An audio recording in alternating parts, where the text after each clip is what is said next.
Le Flash Info. Et à la une, la colère des salariés du centre hospitalier Pasteur. Après l'action coup de poing menée hier matin, les manifestants à l'appel de la CGT, FO et UNSA ont défilé en centre-ville dès 14h30.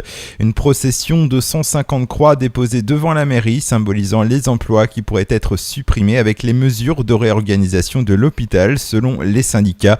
Les manifestants ont ensuite embrasé plusieurs pneus, créant un épais nuage de fumée noire.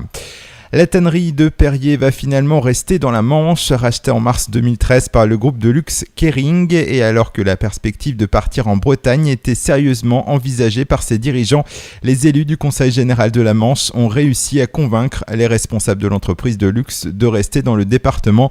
Plus exactement, le site actuel de Saint-Martin-d'Aubigny sera fermé et transféré à quelques kilomètres de là, dans la zone d'activité communautaire de Perrier. À terme, Kering envisage l'embauche de 150 personnes. Fait divers, un cycliste d'une soixantaine d'années a été blessé et a dû être transporté à l'hôpital après une collision à Agneaux lundi soir. Alors que le cycliste s'engageait sur le giratoire, un automobiliste de 24 ans a heurté ce dernier avec le camion qu'il tractait à l'arrière de son véhicule.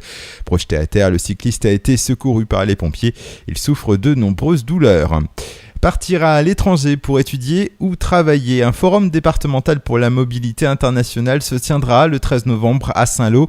Intitulé Passeport pour l'international, cette manifestation permettra aux lycéens, aux étudiants et actifs de trouver les informations nécessaires pour mener à bien leurs projets.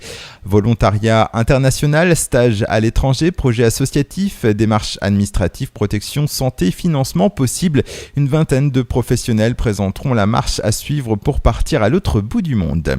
Et puis un mot de handball pour conclure. La JS Cherbourg, deuxième du championnat de National 1, accueillera Vernon lors du 4e tour de la Coupe de France. Depuis le début de l'épreuve, les Cherbourgeois espéraient recevoir une formation évoluant en Pro D2.